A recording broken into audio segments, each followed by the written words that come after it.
Good evening. This is the regular meeting of the Administration and Public Works Committee for Monday, July 14th. We have a quorum. Could we get a approval of the minutes of the June 23rd meeting, please? I move approval of our minutes for our June 23rd. Second. It's been moved and second. All in favor? Aye. Any opposed? Alderman Burris, will you take A1? Yes. A1, I move approval, ask for your approval of the City of Evanston payroll through June 29th, 2014, in the amount of $2,890,950.50. Second. It's been moved and second. All in favor? Aye. Any opposed? I'll do A2 as well. I ask for your approval of City of Evanston bills through July 15th, 2014, in the amount of $2,981,001.38, as well as the city credit card bills through May 31st, 2014, in the amount of $162,353.13. Second. It's been moved and second. Alderman Rainey, was the bills list okay? It's okay, all right. All right, it's been moved and second. All in favor? Aye. Any opposed? Okay, moving right along. Alderman Rainey? Yes, ma'am.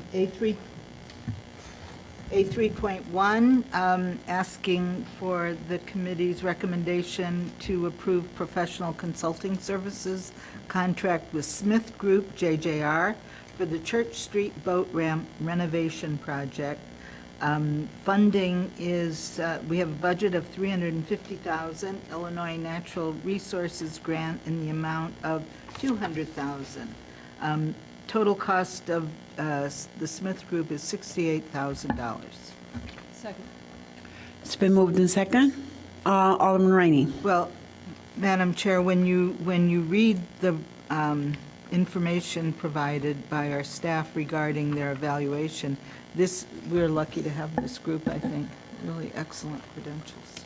Absolutely. I see no other lights. It's been moved and second. All in favor? Aye. Any opposed? Alderman Grover, it should be A3.2 rather Two. than. Make sure it's reflected on our regular agenda. Right. It is not, so A3.2 on the main agenda as well. I move the committee's approval of our agency membership in the Northeastern Illinois Regional Crime Laboratory for the remainder of this year and for all of fiscal year 2015 for a total amount for the remainder of this year of $16,288 and for 2015 for $102,000. Second. We have a short presentation, so before we vote, Chief. Good evening, Madam Chair, members of the committee. Deputy Chief Jamrez with the Investigative Division. I'm also in charge of the property and forensics. The Northern Illinois Regional Crime Lab, or I'm sorry, the Northeastern Illinois Regional Crime Lab has been around since 1968. It presently has 14 analysts that work full-time on cases that are submitted for evidence for drugs and weapons destruction primarily, and we get those results back for mostly for court purposes. They accept priority requests, unlike the Illinois State Police Crime Lab that we've been using probably for as long as I've been here. But I think the key here is our turnaround time for the analysis of these items. There are approximately 44 agencies that are members of the Northeastern Illinois Regional Crime Lab. Out of those, 114 suburban police departments in suburban Cook County. Chicago Police Department is also involved in that, so I can't even tell you the amount of evidence that is submitted to the Illinois State Police Crime Lab on a daily basis. I know when we have to have our weekly submission, we are subject just to one day to go down there and make sure we have all our submissions, where with the Illinois Regional Crime Lab, we can submit at any time. We have the opportunity just to go up to Vernon Hills instead of trucking all the way down to Roosevelt Road in Chicago to submit evidence. The largest members of the Northeastern Illinois Crime Lab are Cook County, Lake County, and Will County Sheriff's Police. Although that does sound large, they are just taking evidence which is just for the unincorporated areas. They have processed about 4,000 pieces of evidence up until July this year, so almost 8,000 or 9,000 pieces of evidence are submitted annually to that lab. Last year, on our annual report, we submitted 557 items for evidence just ourselves alone. We are part of the NORTAF community for major crime investigations. 9 of the communities that are now members of this crime lab have been with them for some time now. Little by little, they are starting to add additional agencies because of the turnaround time with the Illinois State Police Crime Lab. The average turnaround time for lab analysis with the Northeastern Crime Lab is about 28 hours. I have some cases that are going almost a couple of years for lab analysis for just for fingerprints alone.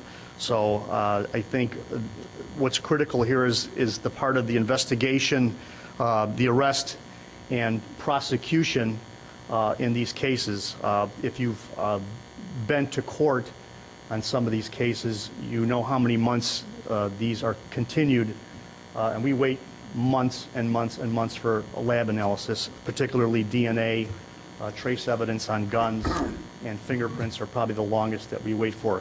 Drug evidence for our narcotic investigations are probably the fastest turnaround by the Illinois State Police Crime Lab, but the rest of these cases are beginning to take some time. Deputy Chief, can just let me, we have 2 lights, Alderman Rainey and Alderman Grover. Yes, Alderman. Chief, can you tell us of those 500-plus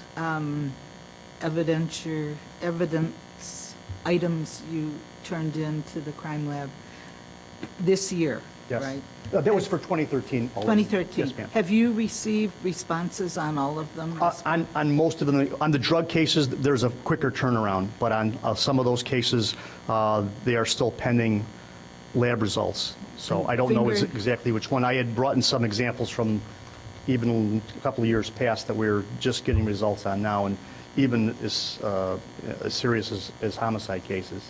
Are they the fingerprints the big delays, or? Yes, fingerprint is probably the largest delay with latent prints. We have an officer that can now identify those fingerprints, but when we were submitting fingerprints cases back in 2010, I'm now getting results in March of 2014. I hope everybody hears that. So it's on a priority basis. They take the orders as they come in, and we try to make a call if it's an important case to try to get that rushed through. But I think even at some point the Chicago Police Department on the gun tracing, they have started their own lab to do the IBIS work on firearms. So they have now kind of opted out of the Illinois State Police Crime Lab and are doing that. I think that's what kind of put me in the direction of seeking out a different laboratory to take on some of these cases and get a quicker turnaround. Because if we can make an identification on a suspect, a lapse time for getting results back a year or two, this offender is going to keep continuing to, get involved in more cases. I've had you get somebody that's, you finally get a hit on a fingerprint and find out that they're incarcerated in Illinois Department of Corrections. And now we've got to truck down to Pinckneyville or somewhere, and now we've got to interview that suspect. So I think it's quicker, faster, better to make an identification and have someone in custody so these don't continue to fester. So. Alderman Grover? I would think that some of the delays would affect the reliability of witnesses, too. If you've got a 2-year delay between the crime and when you've got enough evidence to bring it to trial, that you end up losing witnesses, their memory fades in a different, That's true. The Yeah. memories do fade. We also face cases that go beyond the statute of limitations. Yeah. So, Oh, well, that would be, when evidence that kills me. Evidence officers and detectives are working hard to clear a case. now you have something that would go beyond the statute of limitations. At the same time, this is a new cost to us. This is a new budget line in our budget for 2015, and it's a significant cost. We are already, some of these costs we are already paying for the destruction of case evidence and so forth, so there's some percentage of this $102,000 a year that is already a cost to us. It's really the crime lab work that is a new cost to us. That's correct. For evidence destruction for drugs, there are only so many locations, so many vendors that will do that. Our nearest vendor location is Indianapolis, Indiana. Their charge that quoted to us was about $600 per ton, $1,000 just to feed the hopper, and another $50 just to witness the destruction. And the amount of drug evidence that we have, I know we seized about 100 pounds of drugs last year, just in one location. This is a couple of van loads and 4 personnel to take it down there. Are those our personnel who are? Absolutely. I'd Yeah. rather much have our police officers doing other things than Yeah, it's the escorting. chain of custody. We have to follow Sure. it down until it's destructed and come back. We were having guns destroyed in the past. They would do that as well, but we have been very lucky in finding a vendor that destroyed a little over 600 guns for us, I believe, last year or the year before that. That they just stripped them down for parts. They log the serial number, the description of the gun, and they give us a comprehensive report of every gun that we had turned over to them. They take them down for parts, and they don't charge us anything for that.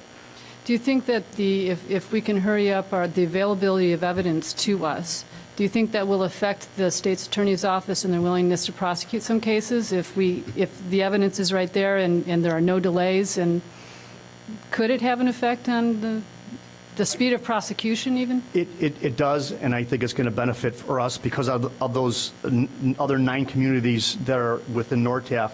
They all have cases with the state's attorney's office, whether it's in District 3 or District 2. So them knowing that we have that evidence available and ready to go, those lab reports are ready to give to them for discovery and to continue on with the prosecution, because a lot of this evidence, unfortunately, these cases are continued because we don't have lab reports back, and that's what's holding up a lot of these. And the Northeastern Illinois Regional Crime Laboratory is recognized in courts and recognized as producing good evidence, and we don't have any reason for juries to doubt the strength of the evidence or the process used to... Not at all. In fact, they were just awarded by the Alcohol, Tobacco, and Firearms in June. They received a certificate from them that they had received. If you get a hit on a weapon that's been put into they call it the National Integrated Ballistic Information System. So these are ballistic tests. Every time they get a gun, or any lab gets a gun, it goes into a national database. So they were able to, since 2001 till 2014, identify 500 weapons that were used in violent crimes, whether they were homicides or aggravated batteries or aggravated assaults. So I think that the system that they have in place, the database for the weapons, the quick turnaround, allows you to make that suspect identification and get those court proceedings going faster. And for us, So there's nothing to undermine the credibility of any evidence that comes out of this absolutely crime not. lab. They're all certified analysts, all 14 full-time that they have there. Great. Any other questions? Okay, it's been moved and second. All in favor? Any opposed? All right. Thank you. Okay. I think it is my turn. A4, approval of the change order number 1 for finished water metering improvement, bid 13-69. Staff recommends City Council authorize approval of change order number 1 for the finished water metering improvement, bid 1369 with Glenbrooks Excavating and Concrete, to be extended by 35 days to October 16, 2014. There is no change in the contract amount. The project cost is $488,494, which is funded from the water CIP account. It's been moved and second. All in favor? Any opposed? Okay. I ask for your approval to accept and place on file the fiscal year 2013 audited annual financial report. Okay, and I believe we have the auditor is here. I'm trying to find the name. I thought somebody wrote it down for us. Mr. Lyons, would you come and introduce auditor, just in case there are questions? Yes, good evening, Madam Chair, members of the committee. Marty Lyons, Chief Financial Officer, Assistant City Manager. We have Jason Coyle with us from Baker Tilly, and he will be going through this will be the second or third year where we're doing the communications, maybe? No, it's at least the third year, in which the auditor is to be talking directly with the council. So where I step aside, our staff steps aside, and we'll go through management letter comments and other vital communications that you should be aware regarding the city's finances. So, Mr. Coyle? But before I get into the communication, I should just briefly say, you guys continue to issue a comprehensive annual financial report, your big financial statement every year.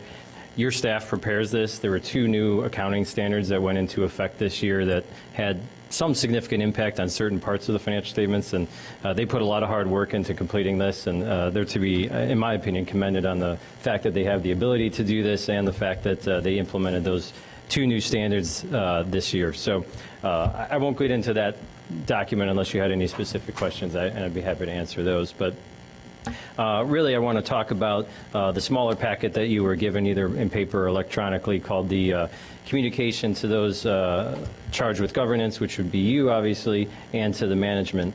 When we come in to do the audit of the city's financial statements, excuse me, part of what we do in order to help us plan the audit is to look at the internal controls, or the checks and balances.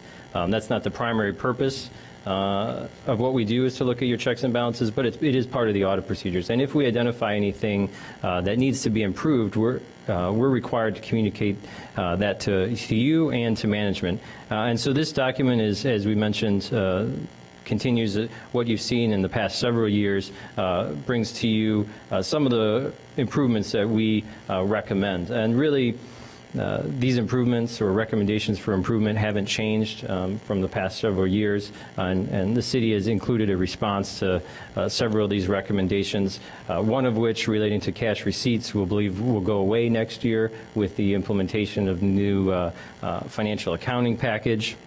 There was one new recommendation, if you will, and that's during our audit procedures, we identified a material audit adjustment to the financial statements.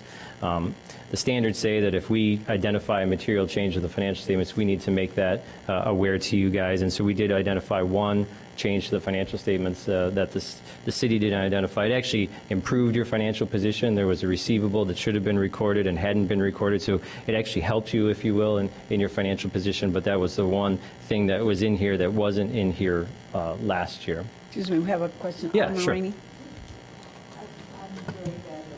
Sure. Is that the MWID? Yeah. Yeah. I have trouble understanding that. What did we do? What did we do that was, what did we need to do and what did we do and what should Well, the city actually received those funds after. Yeah, sure. It was on page 2 in here. Close to the bottom, it mentions there's an adjustment of $860,000, $863.53 to be exact, that was in the sewer fund. So what actually happened, the city received that money after the end of the fiscal year, so received it in 2014. from whom? Were they sewer taxes from? No, it's not taxes. You might be able to speak to it better than I could, Hitesh. Getting money from MWRD was. Page 271. Yeah, okay, go ahead. The city had an agreement with the MWRD to pay for the sewer that was replaced on Davis Street. And the city fronted the money initially, and then once they accepted the construction, they reimbursed us. So that's what this is. So we Yeah. So you didn't record it as a receivable in here, or as revenue, if you will, in these financial statements. I think under the understanding that it hadn't been accepted by WMRD until 2014. But since the work actually took place in 2013 and you're being reimbursed for the expenditures relating to this grant in 2013, it really should have been picked up as revenue in 2013. Again, it helps your financial position so that, the nice thing about it is that the expenditures line up with the revenue in the same accounting period. So that's kind of nice. And that's the idea behind it. Yeah. I think the only other thing I'll really mention in here is starting on page 9, it talks about some future reporting standards that are coming down the road, and those are standards that impact what your financial information looks like in your comprehensive annual financial report. There's 2 new standards I'd like to point out. One related to what we call Governmental Accounting Standards Statement 67, and another one related called 68. They both relate to your pensions. And they go into effect, one goes into effect next year, 67, and 68 goes into effect the year after that. And this is going to be a rather big change in how your pensions are going to be reported within your financial statements. Right now, you're probably aware you have unfunded liabilities with the pensions, as do just about everybody else in Illinois, including the state of Illinois, if you've ever watched the news. And right now, those liabilities aren't recorded on your financial statements. They are simply disclosed in here. I won't get into all the details of the new standards, but the long story short, those unfunded liabilities, or a number similar to those, the number's not going to be exactly that same number, will now be recorded on your financial statements. So that's going to obviously have a big effect. I think you have something in the range of $175 million in unfunded liabilities. So that'll be put on your financial statements as a liability. The net effect of that is your fund balance or your net position, whatever is shown at the bottom, will become even more negative. The good news, if we could try to find good news in this, is that, one, the information's already been disclosed in here. So people who are using the financial statements, such as rating agencies, already have a good idea of what your unfunded liability is. So this isn't going to be necessarily new information to them. So as far as rating agencies go and how you're rated for bonds, it probably shouldn't have a very big impact on that. The other good news, if you will, is that you're not alone in this. Everybody's going to be implementing these standards at the same time. Most communities are in a similar situation where you are, where you have large unfunded liabilities, and putting these on their financial statements is going to have a big effect on them, just like you are. So you'll be in good company, if you will. Alderman Grover? Thank you, Madam Chair. Thank you, Mr. Coyle. At what point in time will we decide what the liability is, the unfunded pensions, for the purpose of the financial statement? And because I've understood it's kind of a moving target to figure out exactly what the number is. So yeah, it is a little. When is the It'll be decision? reevaluated Yeah. every 2 years, actually. So next year will be the first year that information will be disclosed in the financial statements, and the year after that, it'll actually be presented as a liability. Now, who calculates that unfunded liability will really be actuaries. They'll be crunched. They already calculate for you now how much your levy should be every year, but moving forward, they'll be calculating even more information based upon the new standards. Mm-hmm. So they'll be the ones crunching the numbers. Thankfully, I don't have to be the one doing that, and actually neither does the city for that matter. Now, the city and the pensions will have to provide a lot more information to the actuaries now, or moving forward under the new standards, because the actuaries will need a lot more information as they try to calculate these numbers. So there'll be information they've never asked for in the past that they'll need now, such as investment rate of returns on an annual basis and things like that. Mm-hmm. So. All right. I don't see any more lights. Okay. Ms. Lyons? Okay. Again, Madam Chair, members of the committee, I would also like to thank our auditors, because we went through a system conversion this year, and we were still able to get the audit onto the first council meeting in July, and they provided support. Our accounting team did an excellent job. So we went live on finance November or December? When was? No, actually, February. So we were right when all the accounting folks would have been gearing up to go into audit. They also had to bring the financial management system up and go live with new bills lists and things of that nature. I will thank the auditors in advance next year when we are looking at a new system that they will be evaluating. And then one final thing, I'll be meeting with Moody's and Fitch Investor Services on the 23rd to go through the CAFR that we just completed, as well as the actuarial information that we have.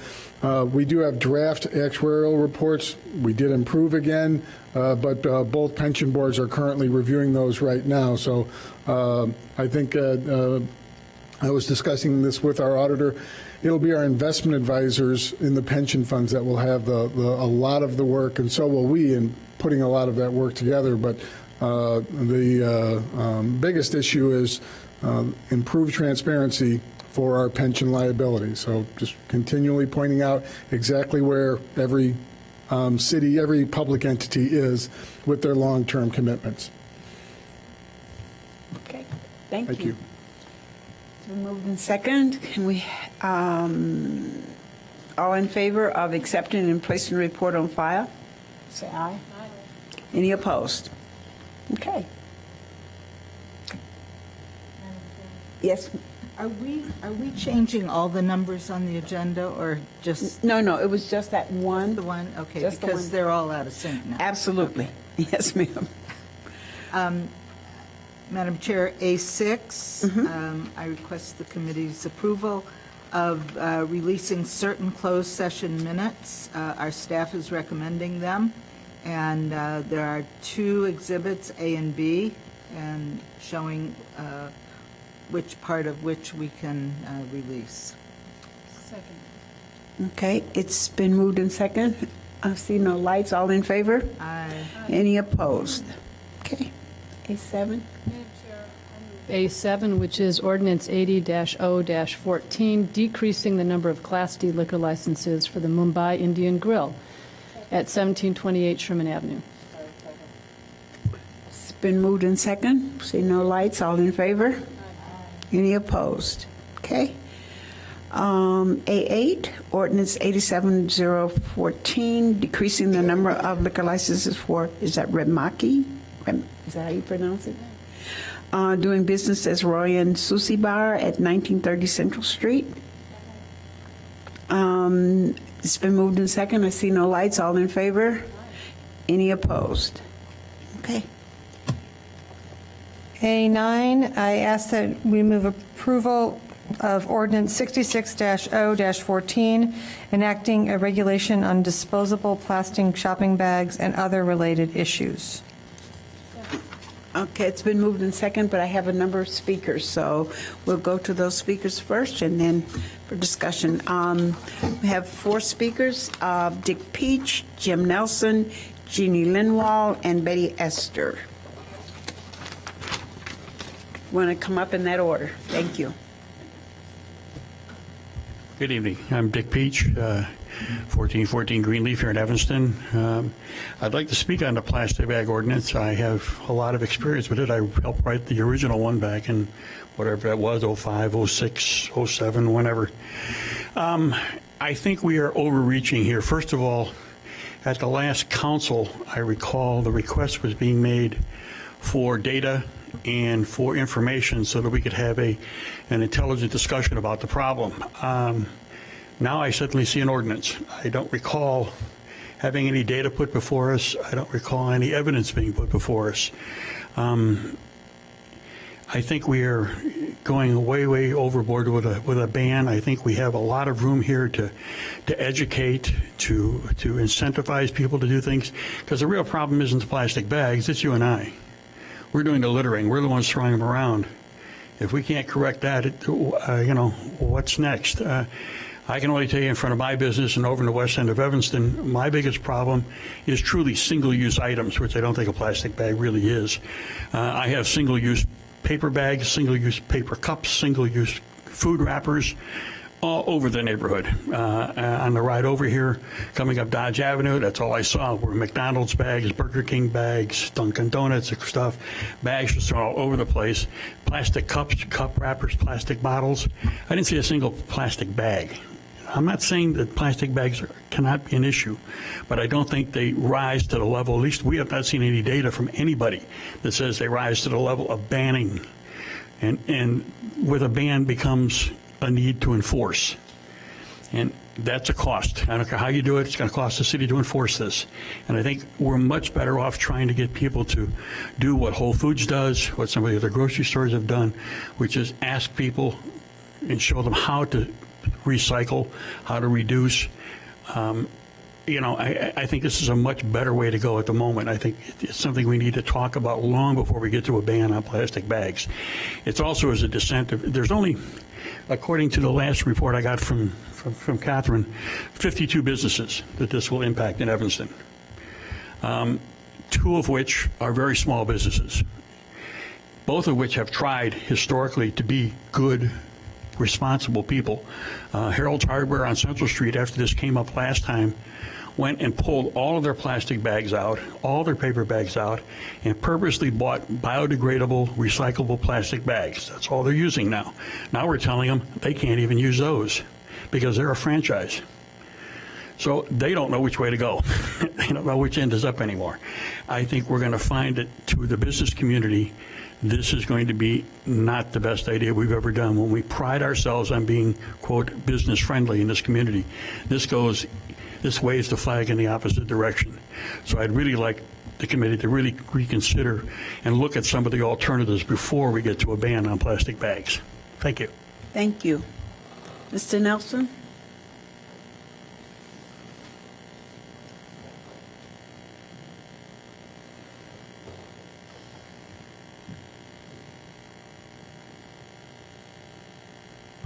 Thank you.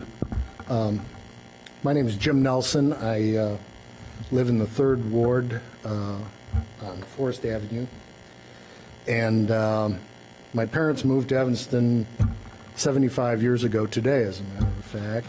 And I was born in Evanston, and I've lived in Evanston for long periods of time here and there, but in other parts of the country as well. And I've lived here now for the last 23 years. My career, I don't want to make this too personal, but my career has been almost entirely in environmental public policy. I spent 7 years as Director of State Government Relations for Waste Management in Oak Brook. I've worked for Safety Clean, I worked for U.S. Filter, and I've consulted with a number of companies as well. I've been in hundreds of landfills, good ones, bad ones. I've been in lots of sorting facilities. I've been in hundreds of recycling centers. I've been up to my eyeballs in solid waste issues for a long time. I was surprised and perplexed that Evanston would consider such a ban on plastic bags. I'm out quite a bit. My kid went to college about 7 years ago. I got a big dog, and he and I walk a lot along the lakefront, and so I kind of do a survey myself of where there's litter and where there's not. But in any event, I'll make just a brief statement and then urge that you kick off tonight a longer dialogue of education and thoughtful consideration of this thing before it goes. John Kennedy once said, I think it was at American University, that the enemy of truth wasn't the lie, but the myth.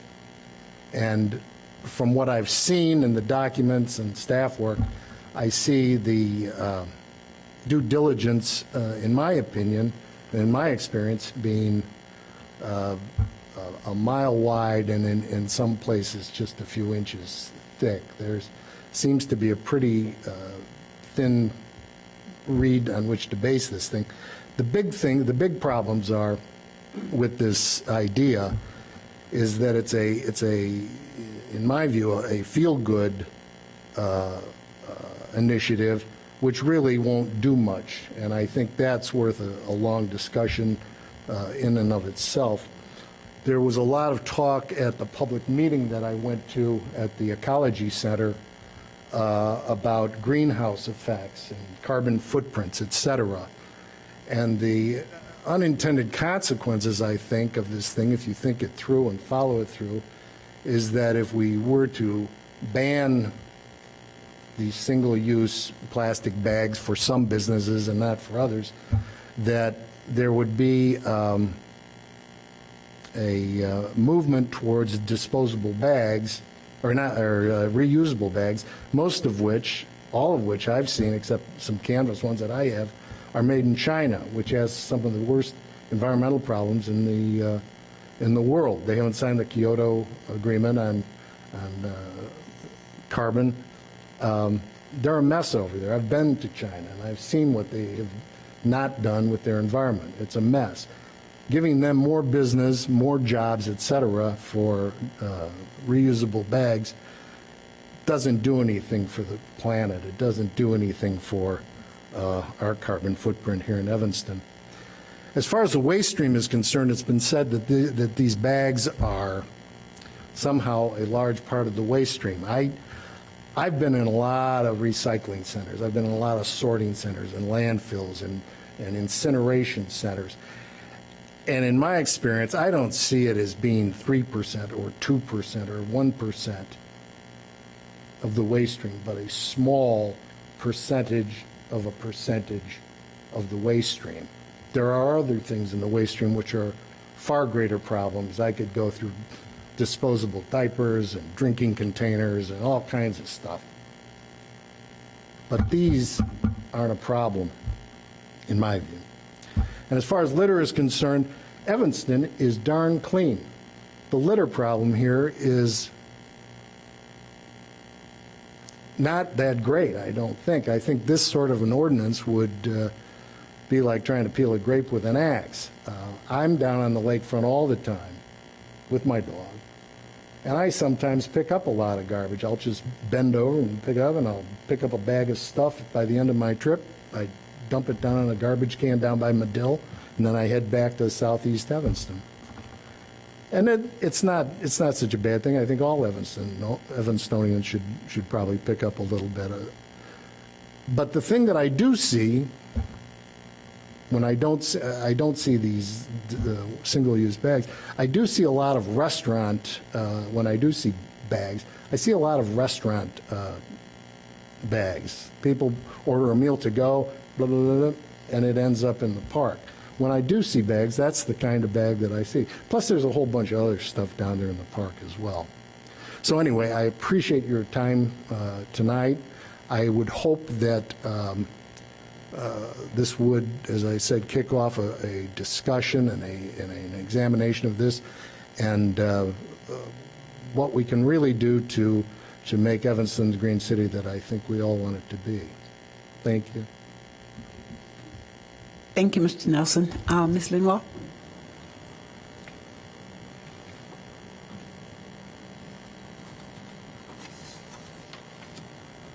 Good evening. Jean Lindwall, 625 Library Place. And Madam Chairman, I know my neighbor Rosemary O'Neill is here as well and would like to speak on this, so if you could add her to the list as well, that would be appreciated.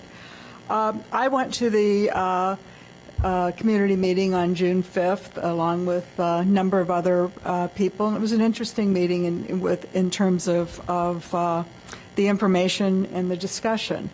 At that meeting, however, I mean, it was represented to us that this was the beginning of an outreach effort and a dialogue, and so I was rather surprised to see, based on that meeting, a very brief appearance at the Foster Senior Club, which I imagine Ms. Esther will speak to, that there really hasn't been any outreach to the business community that I've seen, or other groups that may be impacted. So, in my view, the introduction of the ordinance is premature. Also, in the discussion on the 5th, it became very clear that there really wasn't a good, solid database of baseline information. You know, how many bags are really used. A few years ago, when this was discussed the last go-around, there were some very rough estimates based on just extrapolating plastic bag use, but there's no real baseline information that I've seen that I would think is reliable. Another issue is that the proposed Evanston ordinance is really based very, very closely on Chicago's ordinance, which was adopted. And I've read that ordinance, I've read the one that's proposed, and especially the Chicago one, I think is very poorly drafted and has a lot of issues. For example, they really are promoting the use of compostable bags, which in this particular region, unless things have changed dramatically in the last 3 years, simply can't be recycled. There's no facility that can handle recycling, unlike the current plastic bags that, you can take them back to Jewel and have them recycled, and that's, and they turned back into a variety of products. Other plastic bags and benches and all sorts of things. The other issue I have is with respect to not only implementation and notification. The Evanston ordinance says that the enforcement will fall to the health and community development departments. And quite frankly, that's not how I want to see my tax dollars spent. I want the health department to be focusing on inspecting restaurants and making sure that food safety is taken into account. Dealing with lead paint, dealing with, quite frankly, the issues of gang violence as a public health issue, I think is a much better use of resources. Similarly, for the Community Development Department, I want them focusing on property standards inspections, housing inspections, making sure that development applications are processed so that you get the building revenues. I think that there really is a need to, I think that this is not an appropriate use of taxpayer dollars. There's no, we don't have a definitive, perhaps now we do have a definitive list of who the ordinance would apply to, but that's was not included in the packet materials. So, but there's a real question here about what's the cost of implementation and enforcement. How are you going to get the word out? How are you really going to monitor this? And how are you going to track whether or not an ordinance is making any kind of a difference at all? Finally, there was a statement in the packet that basically that the reason to do this is a plastic bag ban is a best ecological practice. And given the presentation on the life cycle cost analysis of plastic bags versus the reusable and paper bags, it's pretty clear, and there's been more research on this topic done since 3 years ago when this was last brought up, that it's maybe counterintuitive, but in terms of transportation costs, recycling costs, reuse costs, landfill costs, the single-use plastic bags, although I think that's a misnomer, really is the most cost-effective kind of bag to use. Obviously, it's better not to use any bag at all, but since we all seem to have to carry our stuff home, somehow, some way, the plastic bags, is really not necessarily the worst choice. So I think that I agree that there really needs to be a lot more discussion, and quite frankly, I think that introducing a ordinance that may not be the right ordinance is much worse than. I just don't think that's the appropriate thing to be doing. So I would encourage you to hold this in committee and not introduce the ordinance, and really look at what might be a better model. I mean, just because Chicago did it doesn't mean it's good for Evanston. Thank you. Thank you. Ms. Esther.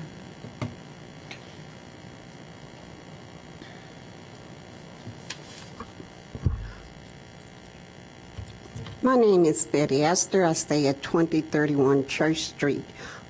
Dick Peach, Jean Linwall, and Mr. Nelson has said much of what I have to say since I was at that meeting also. But one of the things that they didn't bring up, which should have been to the forefront when we look at things, the number said 3,000 people right now in the plastic industry for working to make this happen, to make these plastic bags. Are we finna do away with jobs? We talk about we need jobs and stuff. We are talking about getting rid of jobs and stuff.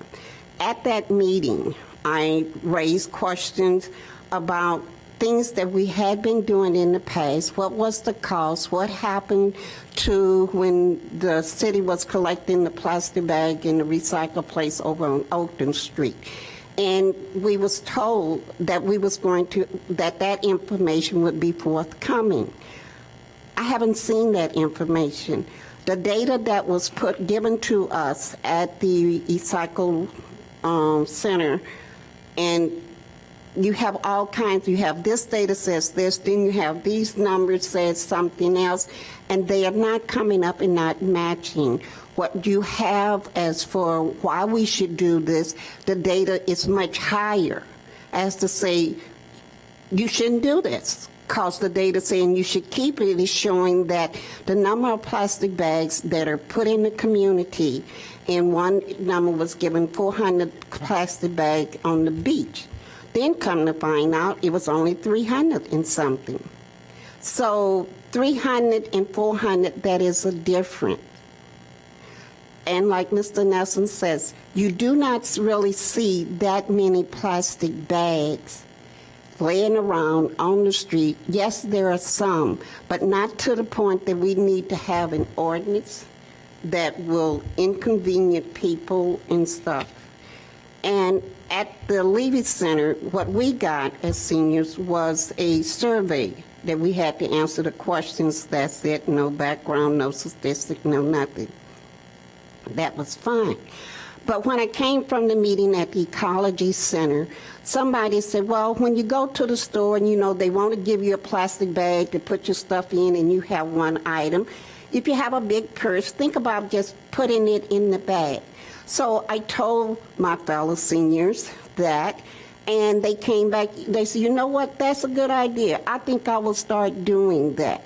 Giving ideas of things that people can do is easier than to put out something that you got to hire somebody and pay that person a salary to find in people when they drop the plastic bag, or the stores is giving out the plastic bag.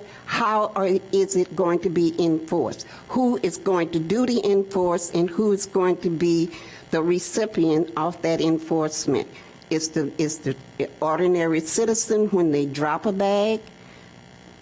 The inspector is not going to be around the city all day long, every day, trying to see who's dropping bags. I doubt that. Thank you. Okay. Does she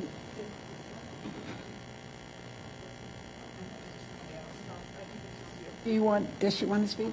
Oh, okay.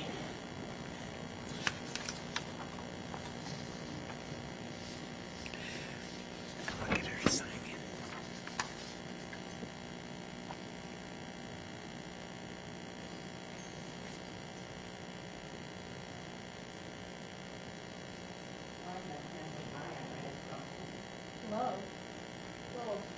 Additional information from Wall Street Journal earlier. I have one for each one. If you want to hand it, I'll pass it down. Oh, all right. Thank you. My name is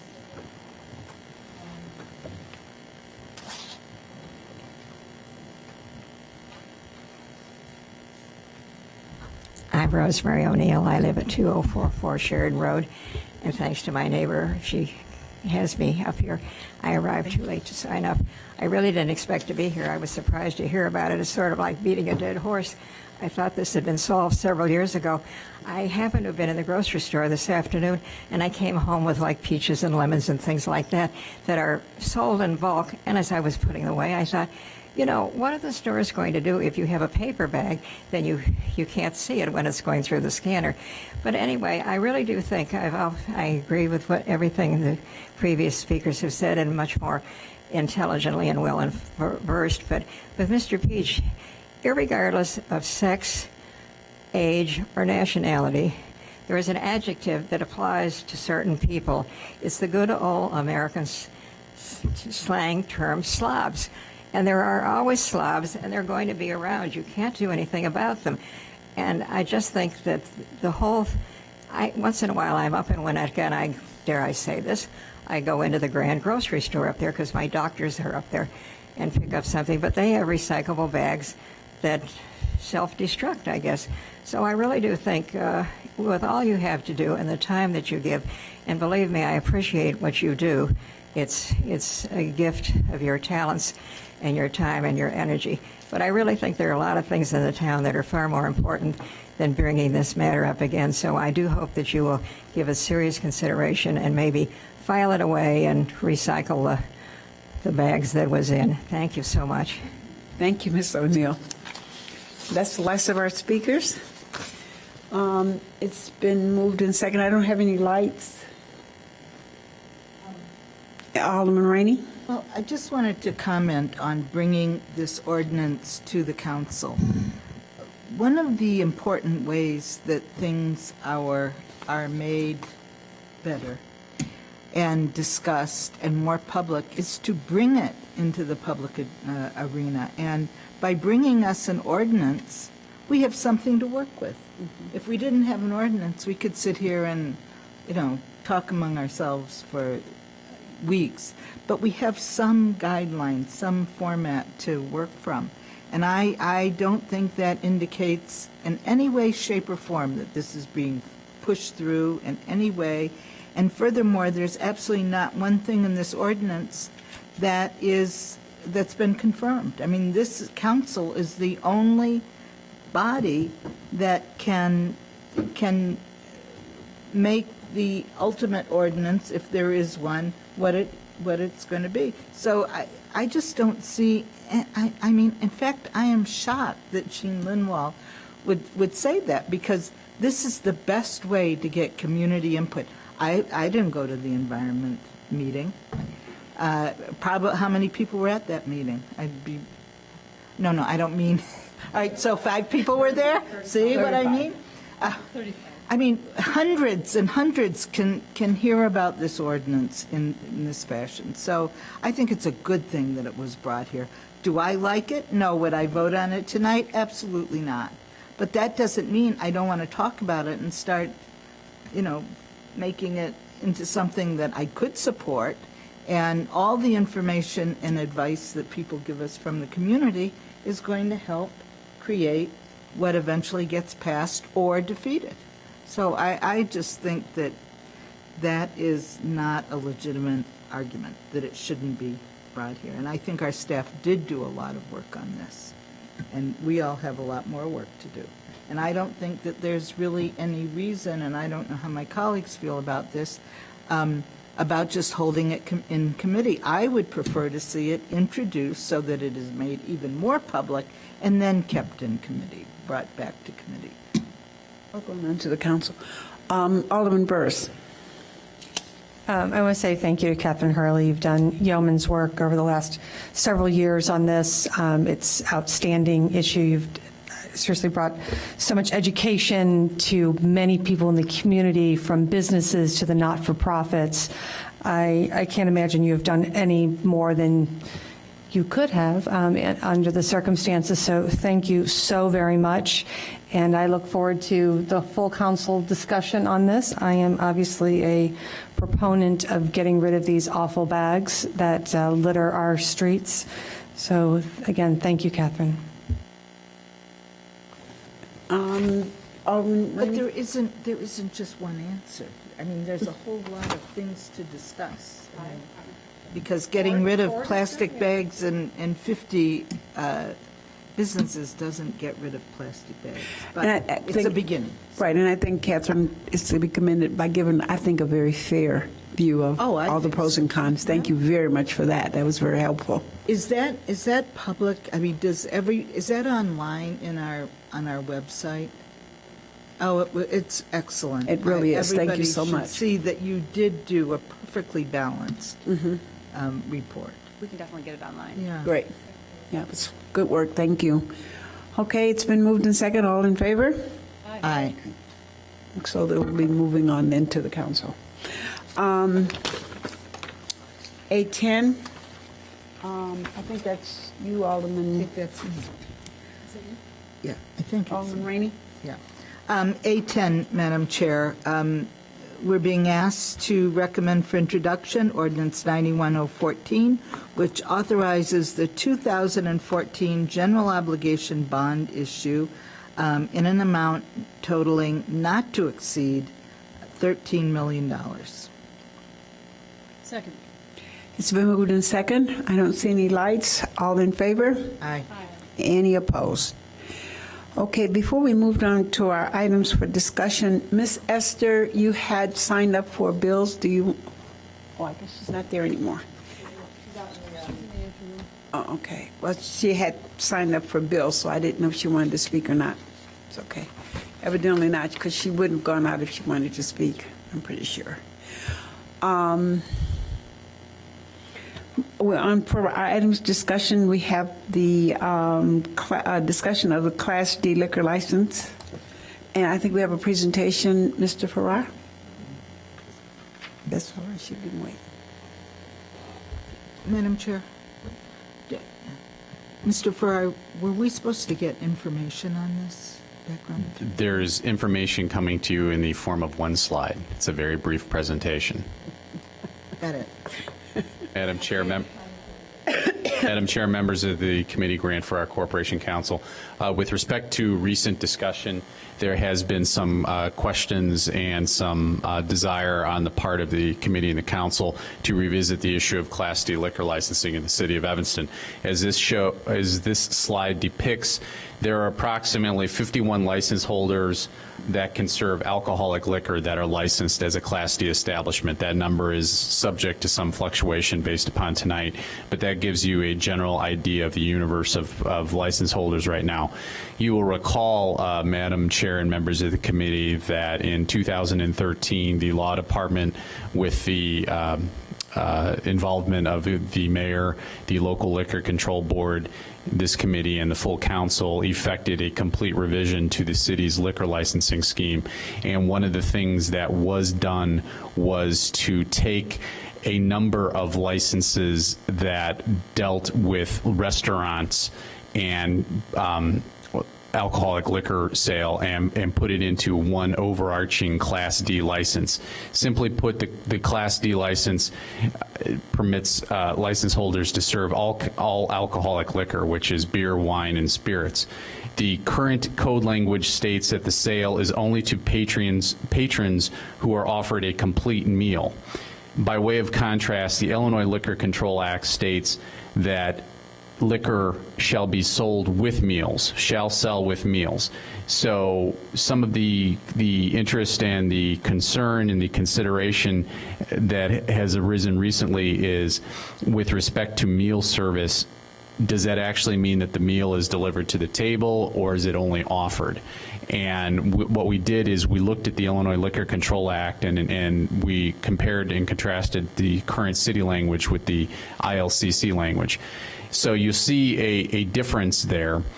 What we have done, based upon some of the feedback that we've received already, is in the other section of the slide, we're setting forth for further consideration and discussion an amendment to D, which would go to D1, which would permit sales of alcoholic liquor, and D2, which will be beer and wine only. What we propose to do to clearly set forth the standard of meal service is to say patrons who are actually served a complete meal. So you would have the sale of liquor only to patrons who are actually served a complete meal. I believe that would address some of the concern over people actually consuming food with the liquor that is sold on site.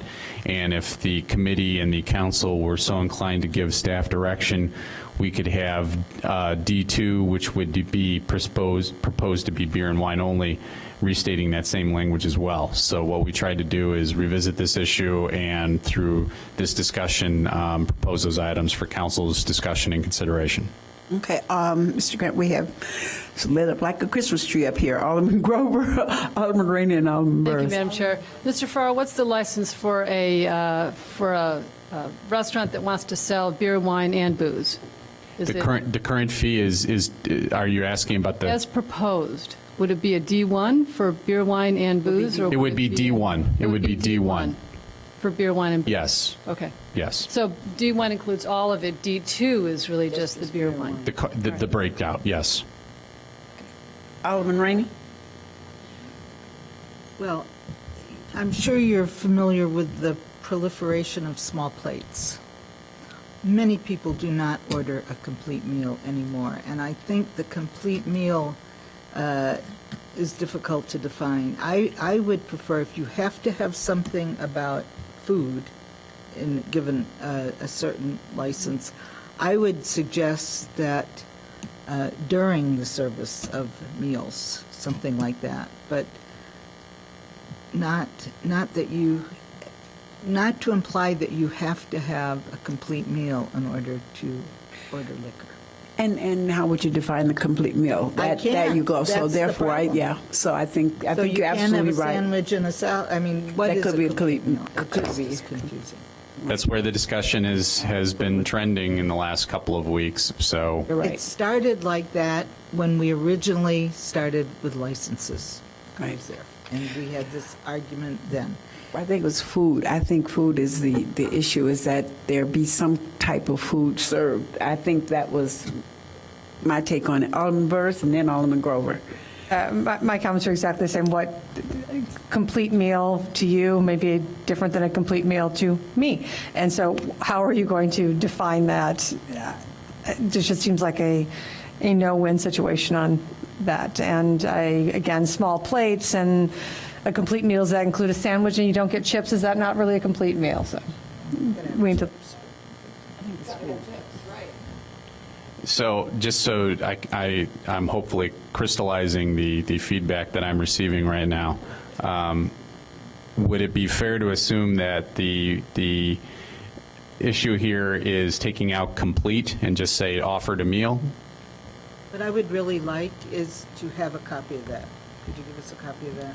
And then we could come back and talk about it. Very well. What we'll do is we'll propose a code amendment. We'll do the appropriate underlineations and strike-throughs, and we will revisit the subject at the subsequent council meeting.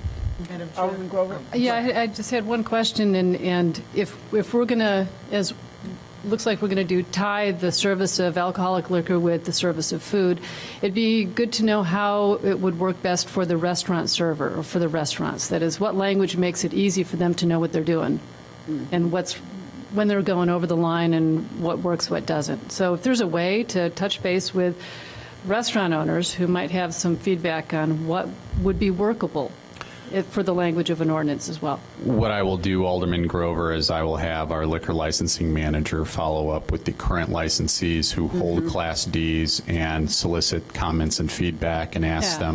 them when we do have an agenda placement to inform them of that agenda item and if they want to come and deliver comments in What person. language would be the most clear so that there would be no misunderstanding from their part about what our intent would be?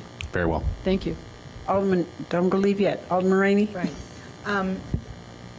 Mr. Farrar, I think it might also be a good idea to offer up,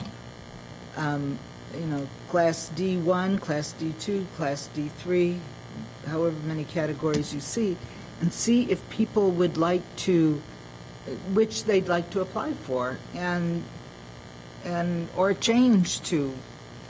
I just think that we should make it as simple as we can. I mean, just too many, it just causes such confusion. It's like people think to this day there are no liquor is served in Evanston. I've heard that so many times lately, really, and bowling alleys are still illegal. But I just think that we ought to make it very simple. If you could take a look at that and just, you've always said the problem with our liquor ordinances are they're just so complicated and so many. Well, if I may, it's a little bit easier. It's a little bit more user-friendly. Obviously, if you look at the code now. No, it is. But this issue certainly needs a third or fourth pass. So we will endeavor to do that and bring it back. Great. Thank you. We have, I'm going to, Ms. Esther, did you have another item? You had signed up for 2 items you wanted to speak? I wanted to cover you before you.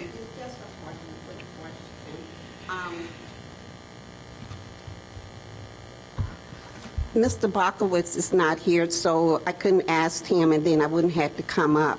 I had asked him in reference to the report of the financial report, monthly report for the town general assistance program, and he said that report would be coming. I asked that in June, and he said that May, April, and June report would be brought to the council. At the human service report, there was a report in your package at the human service meeting, but it didn't show a dollar amount. How much was spent in those 3 months? There was no dollar amount. I looked at the bills that was paid. I didn't see a dollar amount in there for June or even a dollar amount for part of July. Didn't see a heading for the health department where on it might show line items. There was only one item in the bills that covered the item of general assistance, and that was, I didn't write that down. It was for Office Max. It said general assistant paid to Office Max $67.77, and that was for the general assistant program, and that was supplies. Is that all that we spent when in your report, in the report that was given to the Human Service Committee, says that you had 75 clients that is current? How much was paid out to them? How much? So, Ms. Esther, if I'm understanding you, you're asking for financial report. You didn't see that, and our city manager is right behind you, and I'm sure that we can have that at the next meeting. Yes. So it was supposed to have been given the numbers, how much was spent, like was before each month. Madam Chair, members. The township gave you money, so you're supposed to tell us. Well, the residents of Evanston gave us the money. Madam Chair, members of the committee, good evening. We had provided a programmatic update at the Human Services Committee last week. It's not our intent to give a monthly financial update at Human Services. We will have quarterly financial reports of the city, which we can break out. Again, at this point now, the General Assistance Program is a division within the Health Department. We generally report those numbers on a department basis. This is new territory. Certainly we're happy to do whatever the council directs us, but at this point our commitment really is just to focus on the programmatic side. There will be salaries charged to the General Assistance Fund. There will be, I was coming downstairs, I heard something about office supplies.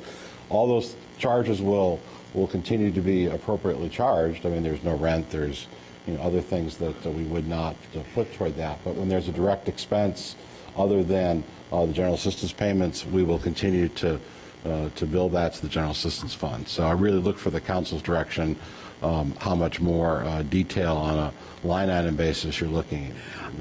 I see Director Thomas Smith is in the back, so I'm sure she heard it as well. So if you were saying the intention is to give the financial report quarterly. That is. We do a citywide quarterly report. Right. That's what I'm. So. I guess I'm kind of making this up a little bit as I go along.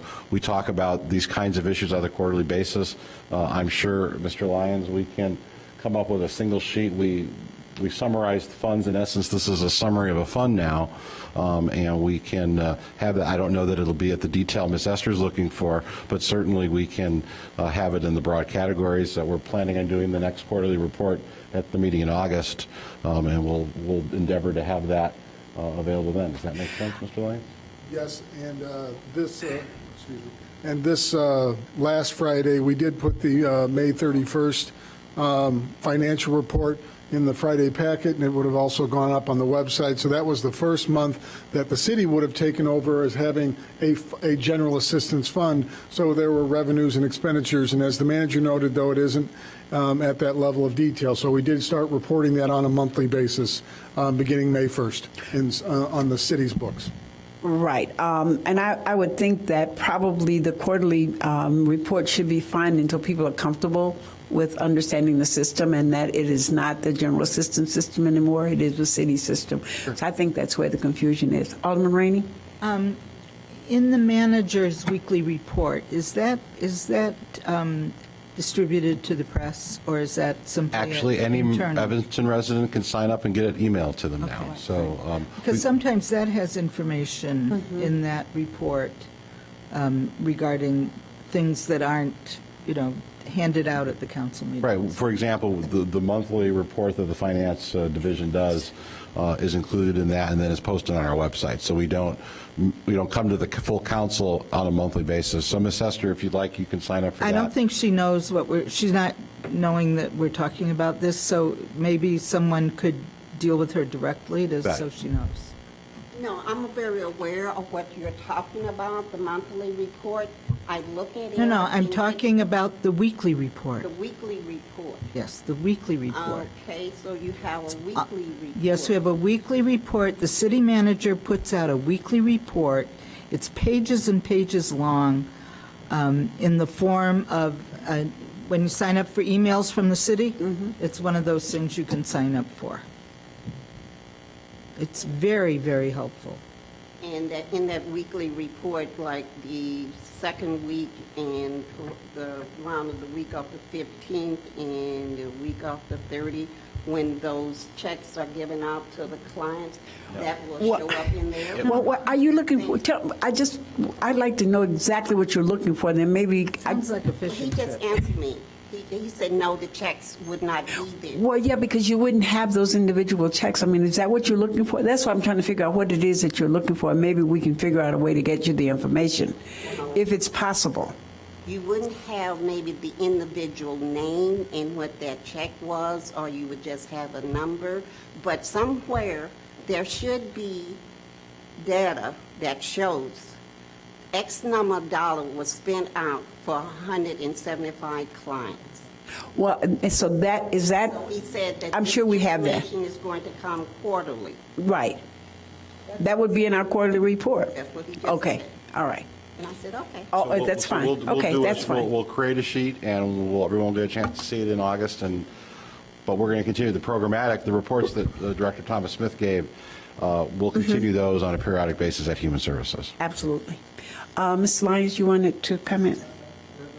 Yes, Madam Chair. I realize we've gone long, but one of the things that is not on the agenda is also something that former Assessor Wilson did, and that was provide an update of assessment activities. And I have about a 4-line update of assessment activities, and then we will also be posting that. It was in the newsletter. It was sent out on email, because I know I sent out to all of my residents that we did receive that, so that did happen already. And just to continue on with that previous practice, to read it quickly and then remind folks about what they can do, since bills did go out recently and they are due on August 1st. Great. If I may, it'll take me just very quickly. Okay, good. Well, I've got one more presentation. I'm sorry, I need to get to the Chicago. I will wait until the presentation, Madam Chair. All right, thank you. We have the Chicago Avenue project for discussion.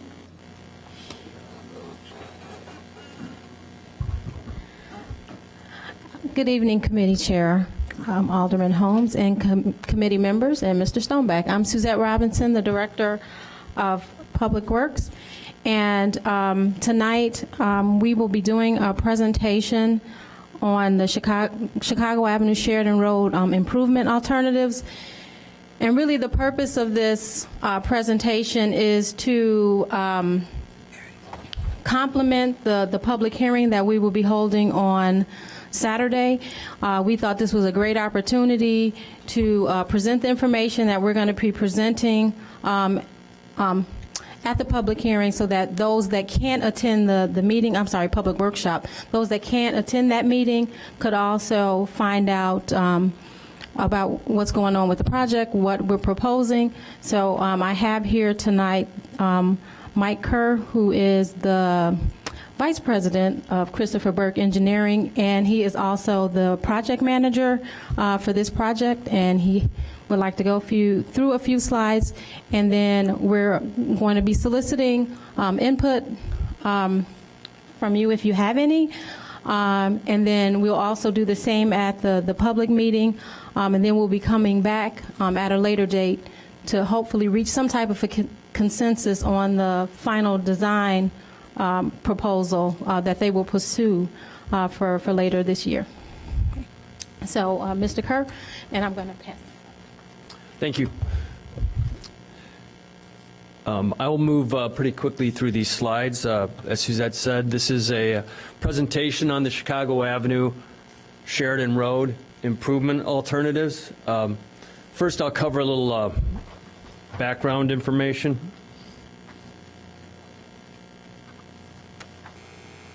We did a crash analysis for the entire corridor from 2007 to 2012.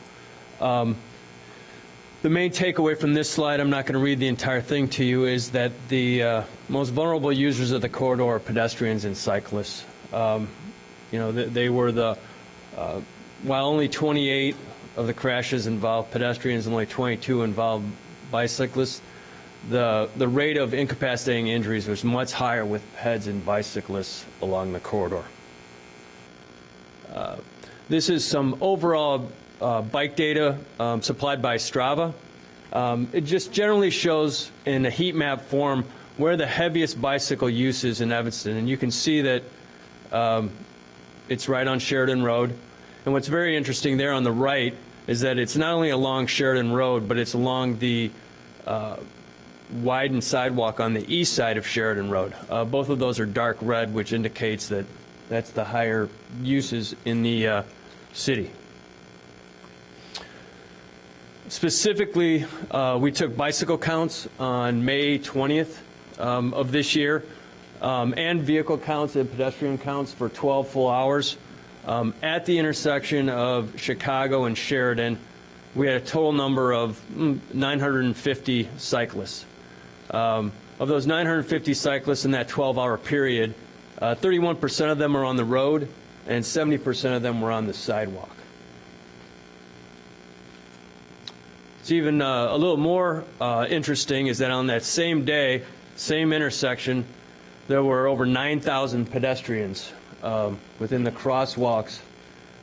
In that same 12-hour period, there were approximately 14,000 cars. So your bikes and peds are almost equivalent to your cars. We estimate the ADT on the next slide, which is the vehicles per day, at about 18,000. You can see the south end of Sheridan Road, we have about 18,000 vehicles per day. As you go north toward Isabella, it reduces to about 12,000.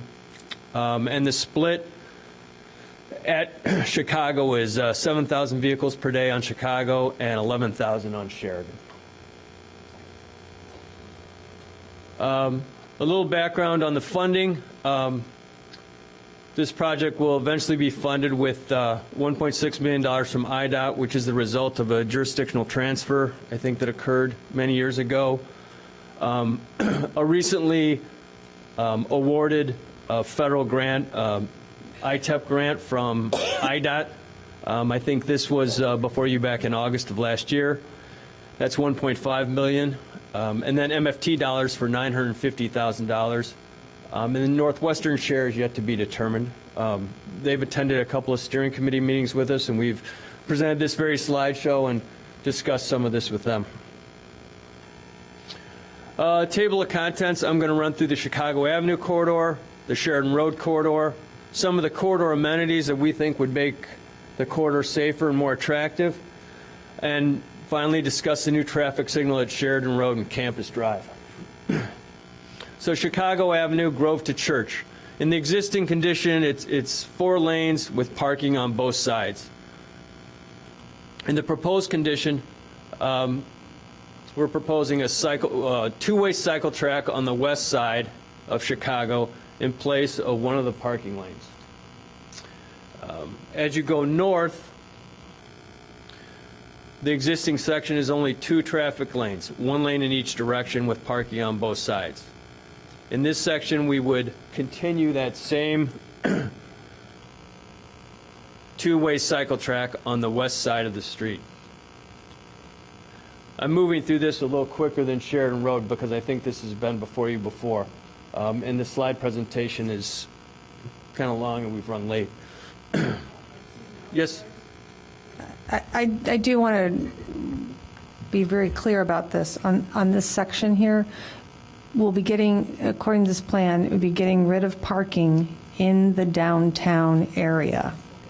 Just be real clear about that. That's parking that's of a premium near Whole Foods area and the restaurants. Parking will be gone. And according to this plan, the way that you have the bikes going north on Chicago Avenue, where they come where Sheridan comes in, you're having the bikes on the west side of the street. Then when they come to that 3-way intersection, you're asking the bikes then to cross over, not keep going straight, but then cross over and then continue down Sheridan on the east side of the street. With as much traffic, not only bikes, pedestrians, and cars there, that seems a really dangerous way to have bikers head that way. I'm extremely opposed to this piece of the plan, not only for getting rid of the parking, which is a huge problem for downtown. We don't have enough parking. And as a cyclist, that is a really frightening configuration. So just want to point that out. I have real issues with this piece of it. I would point out that in the block between Church and Davis, we're minimizing the parking impacts by moving the cycle track into the parkway. And we do that wherever we can where we're not impacting too many trees. And with regards to the intersection at Sheridan and Chicago, you can see how the existing signal at that intersection is timed. On the far left there, you'll see that we call that the Sheridan Road phase. So basically, Sheridan from the east can go north, and Sheridan from the south can go either east or south. That's the first phase of the signal. The second phase of the signal is we stop Sheridan and let Chicago go. And then finally, the third phase is all the vehicular traffic is red, and the PEDs cross all the approaches.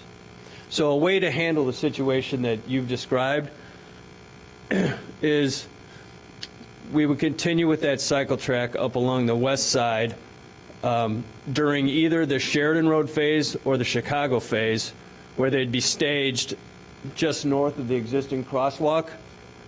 And then when the PEDs cross and everything else is red, they would cross to the east side. Have you been out there? Yes. Have you walked this? Have you driven it? Have you biked? I mean, I'm there 4 times a week minimum. And what you're suggesting, I understand what you're trying to do, but the reality is that is just dangerous right there. You're asking bikes to funnel into there. You're going to have more fatalities. You're going to have more crashes. You don't, even if you're stopping the lights, I just have, like I said, serious issues with how unsafe this is for cyclists, for pedestrians, for cars, and then again taking away the parking further downtown. is a serious problem. I'm just frustrated. Yeah. I would just say that it's a long presentation, and they really have thought about every aspect of it, from trees to room to bus pullouts to how the signals work, and there are so many considerations that go into where they would site the cycle track, and it's more than parking and trees, and keep in mind that the cyclists that we're looking to direct here are not the pelotons of the cyclists that go up Sheridan Road on Saturday, Sunday morning. We're talking about creating comfortable type of bikeways for the average cyclist, not for the guys in the juice suits who are moving real fast. I don't know if this will be where they cycle at all. But listen to the whole thing, because there's a whole lot more detail that goes into it. And if this is, I listened to it too because of our meeting last week, and I had trouble seeing the logic of this, but there's so much more that goes into it than just building it from downtown north. But no, I have seen it. I've seen it, and again, it's about tough because safety. the further north you go on Sheridan Road, that determines in part where the cycle track needs to go north-south on Sheridan Road. So this is a presentation, and there will be more on Saturday at a workshop, which includes biking this whole corridor, and then a public discussion as well. I know. Oh yeah, this is all about. Well, There's a disagreement. well, yeah, Colleen, it is all about safety because of the 900 or 1,400 cyclists who are using this on a particular day, and who are in Sheridan Road and on the sidewalks, and so it's all about pedestrian and cyclist safety, the most vulnerable Chair. users. I'm sorry. Turn my mic off. You want to make I think we had hoped to give a more detailed overview of this, just to gain some additional community awareness of the plans and the meetings coming up. Perhaps what we could do is make this available online so people could see that rather than continue this evening, because there's many more slides to go, and I think, as Alderman Grover says, perhaps out of context, a portion of this presentation will not do this appropriate justice. So perhaps if we make this available, I think our point this evening was just to wave a flag, that these are issues that we're asking the community to consider. It's a project we are programmed to do next year, and the sooner we can continue this dialogue is, I think, on the issue with the plastic bags, where a lot of what we do is about dialogue, and we're trying to get people to come to the meeting coming up. There'll be additional meetings, as we've done with other of these projects. So perhaps we'll just post this online, have the community have opportunity to comment. Suzette, I think we've already got information sat online regarding these meetings. And we would encourage people to have their voices be heard. We want to do something that makes sense. This whole bringing together of pedestrians, automobiles, and bicycles is a major issue in the city of Evanston, and we're investing significant dollars, and we want to do it correctly. We want to do it what meets the community standards. And so I think at this point, we'll just encourage folks to go to our website at cityofevanston.org to inform themselves more. And would you repeat the date of the meeting? It's this Saturday. The meeting is this Saturday. All the details. Could we have the details now? Just if we would do that, Director Robinson or somebody tell me where it is on Saturday, what time, please?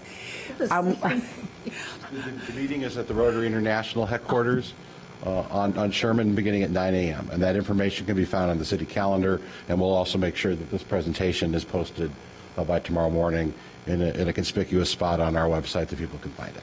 Okay, fine, thank you. Thank you. Okay, and then Alderman Rainey, is that what you want? Yeah, I was trying to get to that. So for residents, we'd just like to remind you that there is a public meeting on Saturday at the Rotary Building at 9 a.m. You can also go on as soon as, let's say, after 10 o'clock tomorrow morning, and it will be available on our website. Alderman Grover.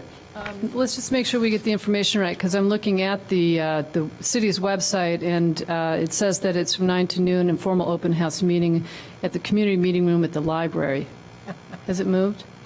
Yes, Okay. it just got moved today, so there'll be an 8 a.m. ride that will leave from the library if you would like to bike the corridor before the meeting. So from 8 to 9, we're going to actually ride the corridor, and at 9 a.m., we're actually going to reconvene at the Rotary, but originally we were going to meet at the library. So we're moving it to the Rotary for more space.